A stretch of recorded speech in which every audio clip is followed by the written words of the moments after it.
Hey everybody, it's 11:30 a.m. It's a Sunday, and it is January 15th, 2023.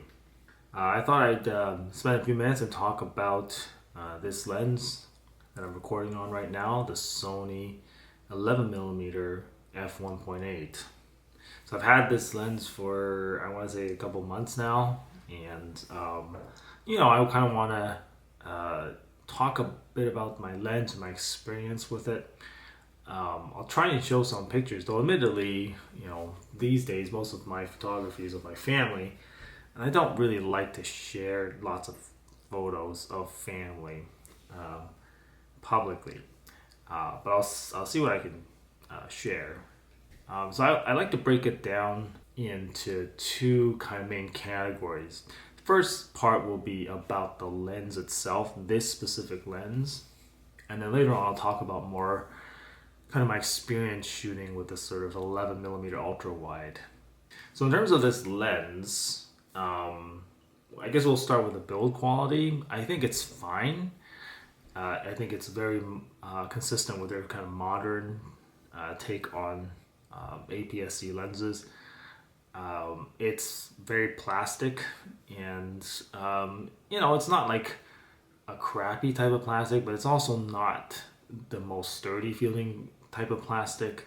For example, I also own the Sony 35mm f1.8. I would say that plastic is a little bit hardier feeling. Though I don't love the piano finish on that lens. I kind of like the matte finish on this lens, but I don't know. This lens just feels kind of light, and it feels very plastic. And I think at the end of the day, that's fine. It's definitely fine for me. But for people who want a lens like the WR Fuji lenses, this is not it. But that said, I'm not one to abuse my gear, and so I think this is perfectly fine. Now that said, I also don't like to baby my gear. I think cameras and lenses, they're all tools. They're working tools, and so they need to get the job done. You should take some precautions, but if you're too scared to use it, then it kind of defeats the purpose. So going along with that in terms of build quality, I will say that this is my first Sony lens to have a weather sealing gasket. I have to say that it's not my first lens to have it, because I did get that WR lens for my wife's XT200, and that I would say is my very first lens with a weather sealing gasket. Now that said, I don't know that this lens is weather sealed per se. I think it's weather resistant, and I certainly wouldn't challenge it, taking it, say, into very, very dusty environments or very, very wet environments. But it is nice to know that in a light rain, this lens will hold up. By contrast, I don't think my A6400 is weather sealed, so I think that camera will probably fail first. So I already mentioned a little bit about the weight. It's very light, so that's great. In terms of the size, it is a small lens, but unfortunately, it doesn't feel small. It's hard to explain. It is the smallest lens that I own, I think. Actually, no, I don't think so. I think my 35mm f1.8 is the smallest lens, but it's pretty close, right? So it is a small lens. But that said, I've had to put the lens hood on it. I feel like I need to put the lens hood on it. And so that gives it more extension, and as a result, it feels long. It feels quite long. And the reason why I feel like I need to have lens hood on is because it does suffer a lot from glare and flaring. But yeah, having the lens hood on it does make it feel kind of like the lens that I replaced, which is the Sigma 16mm, because that lens I would say is about the same length as this without its lens hood, and that lens I usually did not have a lens hood on. So in terms of size, It could be smaller, but I mean, it's still a pretty small lens. So another thing I was very excited about with this lens is that this is my very first lens to have a custom focus hold button. Yeah, I was kind of interested in how I would be able to make use of that additional button. Now, by default, it's a focus hold button, but for an ultra wide lens, arguably, you don't really need a focus hold button. I think that's far more necessary in like long telephoto lenses if you're shooting certain subjects like birds. But I thought, I could probably still use it for something. But admittedly, I haven't found a great use for it. And if I may go on a little bit of a tangent here, I will say that this is a bit of a design fail on Sony's part. Because like the very first thing I wanted to set that button to, I was not able to, you know? So it shows to me like the designers at Sony who designed this system with the custom buttons, I don't know that they're using their own cameras. And because I feel like, if the general public, the very first thing that they try to customize is unavailable, that they would be able to pick it up on their own testing, right? So clearly, I don't think they've been testing. So what did I try to do? Well, I tried to set that custom button to be a shutter button, right? Because having an ultra wide like this, one of the things you can do is do like a selfie type of thing, right? But it's hard to reach that traditional shutter button when you're holding a camera like this. But that focus hold button on the side of the lens, that's easily within reach. And so that's what I wanted to do. I wanted to use that as a shutter button. But nope. Sony does not let you use that button as a shutter button. So that is a design fail. Hopefully Sony can correct that. I don't know, they will. The next thing I want to talk about is distortion. So this lens has pretty significant barrel distortion. And my guess is that they designed it that way as a way to keep the size and weight down, rather than correcting all of that optically within the lens. They instead chose to do software correction within the camera. And that's fine. So right now you are seeing this thing corrected, right? This is a video, and optical correction is on, and it's correcting this video as we're recording. But if you shoot raw, right, and then turn off the corrections in Lightroom, you'll see that it's fairly distorted. But I will say that I actually like the distorted look, so the uncorrected look. I found that for a fair significant number of my photos, I actually ended up turning off distortion correction. The reason being that the distortion correction makes these lines look straight, which is great if you have a lot of straight lines that you want to keep straight. But the problem is that people, towards the edges can look really, really distorted. So let me see if I can try and demonstrate that.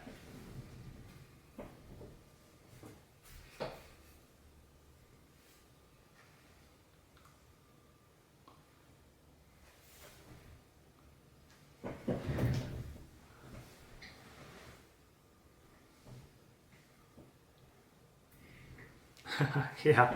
So you might be wondering, like, well, why would you put people in the corners? Now, nobody tries to put people in the corners. But the thing is, sometimes you're photographing multiple people, right? And so they fill up more of the frame. Not everybody's right in the direct center, and so they can end up getting really stretched.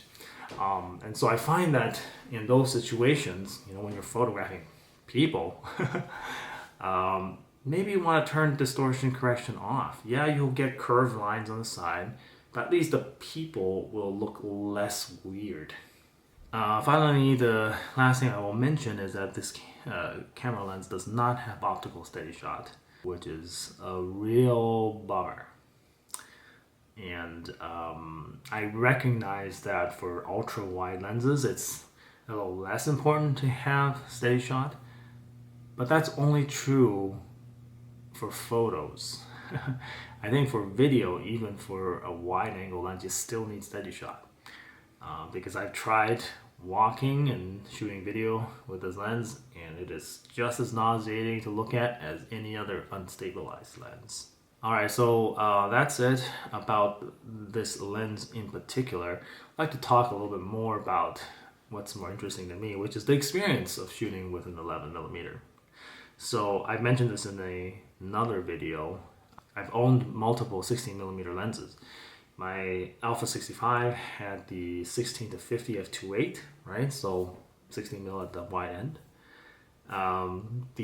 For this A6400 kit lens was 18 to 135, so it's 18. It was pretty close to 16, but I ended up also getting the Sigma 16mm f1.4 for this camera, so again 16.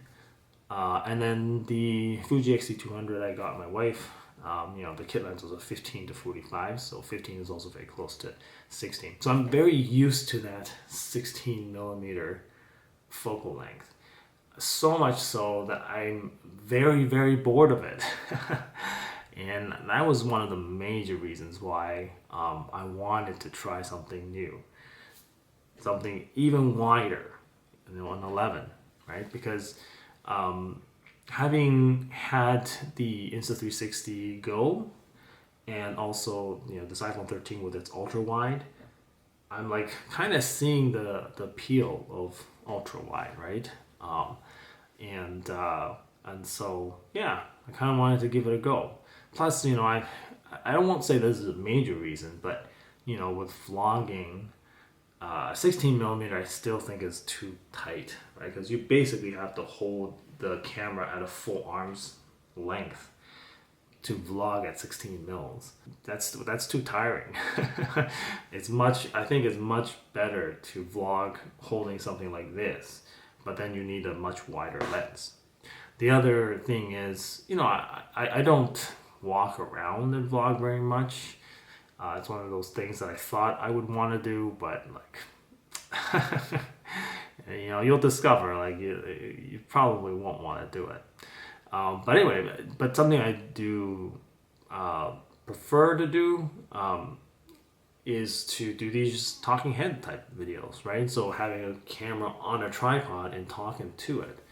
And with the 16mm lens, I found that I had to have a camera a decent length away, like to have this kind of a crop or framing, I should say. The camera had to be off my table on like a full-size tripod, like on the other side of the table. And it's far enough away that I can't even see the screen very well. It just wasn't a very enjoyable experience. So yeah, so that's kind of why I ultimately sold that Sigma 16mm and decided to give this 11mm a try. Well, the sun is coming out and I am starting to be overexposed, so let me try and fix that a little bit. Ooh, that is dark. Oh great, the vacuum cleaner started. Let me go turn it off. So, and as I mentioned earlier, in terms of vlogging, not having optical steady shot on this camera, it's just such a missed opportunity, man. Because I attempted a little bit of walking and vlogging, and the footage was very nauseating to look at. So what else did I want to use this lens for? Because it isn't just for talking head videos and vlogging.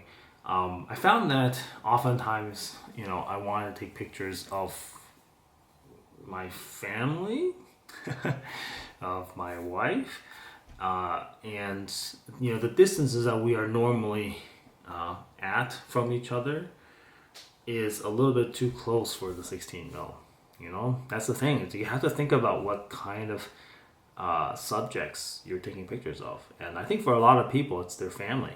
And you're typically not more than an arm's length away from your family members, right? When you're out walking, when you're out having dinner, whatever, you're usually fairly close. And so 16 mils is a little tight.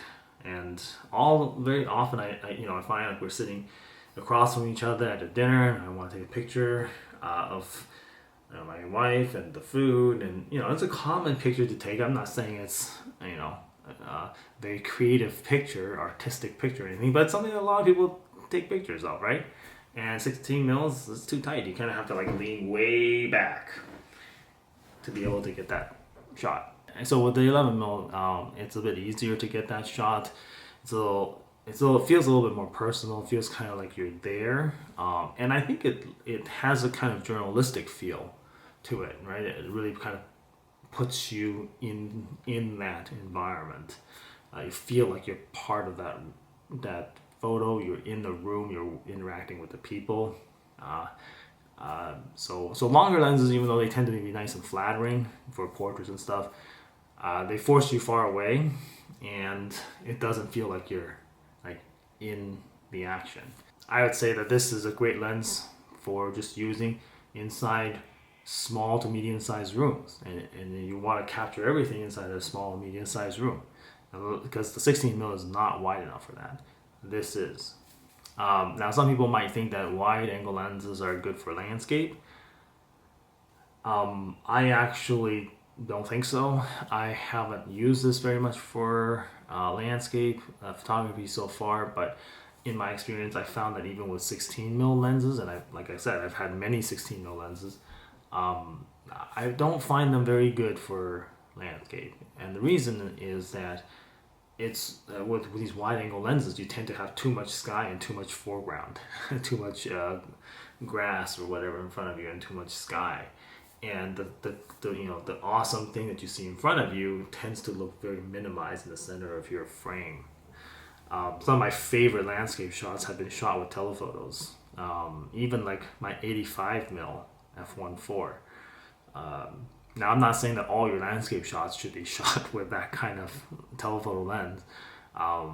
But the point being that if you really want to get the sense of scale, like of a mountain or a tree, relative to a person, nothing beats having a nice long lens and just getting far away from your subject. The other problem with ultra wides is that I think it can result in some very samey looking photos, right? But the thing is, if you're shooting people, right, in a room, there's like movement and people are doing different things. There is variety from that. But if you're shooting landscapes, your only variety is basically coming from which direction you're shooting from, right? And that is a problem with wide angles, because you have like a huge field of view here, and even if you turn a fair bit, so much of that field of view is overlapping that like this photo and this photo look mostly the same, because you capture so much overlapping, very similar looking parts of the landscape. And so I don't know that it's that great for landscape. Basically, you have to introduce variety, not by changing vantage points so much, but by, say, going at different times of the day, different lighting conditions, different weather conditions, right? Which is much harder to do for most amateur photographers. Typically, you visit a landscape once and you just try and capture different vantage points. That's how you introduce variety. It's much harder to be able to go back to the same place with different conditions. So finally, I think this lens is obviously an ideal candidate for astrophotography. It's wide and it's bright, so it would be good for Milky Way photography. So I took I actually bought the Sigma 16 millimeter f1.4 right before a trip out to photograph the Milky Way.